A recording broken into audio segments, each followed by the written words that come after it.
Yeah, Brian, we saw you contribute a lot in the receiving game as well. How much of that is a part of your game that maybe we haven't seen as much lately?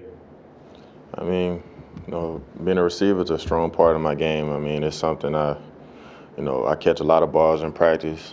I run a lot of routes in practice. There's a lot of, plays in our playbook that, that allows me to get out of the backfield and run routes and catch the ball. So, that's a strong part of my game. I, haven't really got going yet, but, it was good, to catch a few balls out the backfield this weekend, to kind of show people like, my pass catching abilities for one. Nick Kelly. Hey, Brian, I believe it was the third quarter, maybe the fourth quarter, when you had a pretty nice blitz pickup. And that was something that Coach Saban mentioned that you guys improved on in the second half. Maybe what are some of the things that you guys changed or did better in picking up the blitz, and what do you want to build on in that way going forward? We had to adjust to their blitz stunts. They came at us with new blitz stunts that we didn't prepare greatly for, and we made the protection call that we thought that would work for us in those looks, and we did what we had to do to try to pick them up. It didn't work out for us the first couple times, but we made a nice adjustment in the second half. To try to pick up the blitzes. We didn't know exactly when they were going to come or when they was going to draw them up. So we just had to, kind of stay prepared for them in the second half. Michael. You had 24 carries in this game, 30-something the week before. Just physically, how do you feel after you haven't had to carry this much of a workload in the previous years?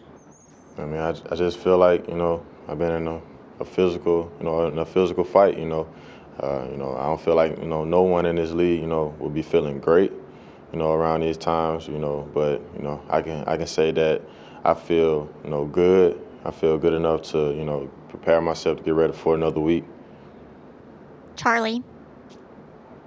Hey, Brian, just in short yardage situations, how confident are you in your ability and your offensive line that regardless of what's happening, you guys can move the sticks or get in the end zone if you need to? No, I'm very confident in mainly short yardage situation that, we'll get the yards needed to convert. I feel like the offensive line is confident in, their ability, to get some push up front, and I'm confident that I can pick up, the hard yards, if it's 1, 2 yards or, however many yards it is, I feel like we're confident enough that we can pick them up. Stephen.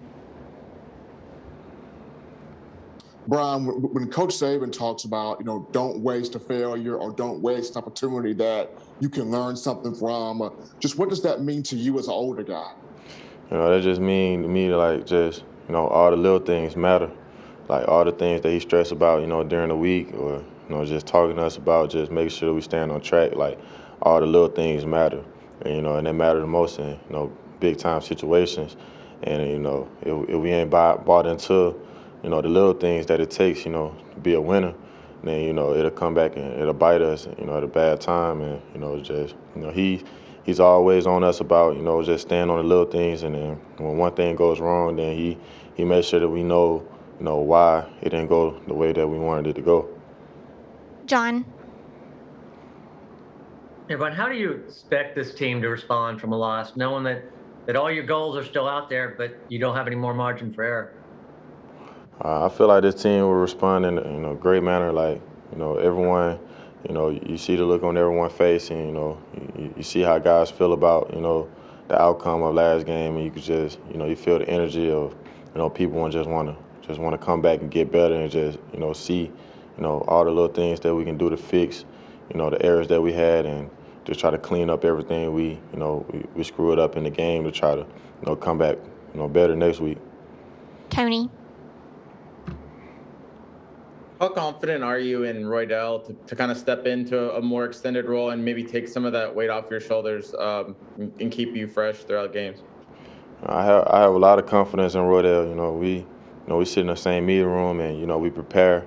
We prepare very hard every week. We go out to the practice field and we prepare hard. We make sure that we are very detailed in everything that we do. So just watching him and just helping him along the way. Just helping me build more and more confidence in him. Just throughout the weeks of practice, just seeing how hard he competes and in the meeting room how much he's learning and how much he understands of, the game plan and, what we're trying to accomplish. So, that just helped me build more confidence in Roydell. Charlie. How much confidence do you have in a guy like Jameson Williams? I know that confidence word needs a lot, but what kind of spark, I guess, has he provided for the offense his first 6 games? He brings, a different type of spark. He comes in, he doesn't have, the size that I have, but he's just as physical. He has speed. He's aggressive, and he's just, it's no fall off. If you put him in the game, he'll come in the game. He'll run the ball hard. He'll catch the ball out of the backfield, and he'll do it fast and he'll do it physical. We'll go final question, Michael. After a moment like this, after a loss, it's obviously an emotional time. Who's that voice? Who are the loudest voices in that locker room who are trying to spark that team and step up and be that leader? You have guys like, me and, Will Anderson and, Phil Darian and, all the guys that, just older guys on the team who's played a lot of football and, just who's, been on great teams and then been on okay teams, the guys who've been here, over those years who understand, why we go through the things we go through and, what we need to do to, respond to it, So most of the guys, like the older guys on the team and the leaders on the team, stepped up to, put this team on their back. Thanks, Brian.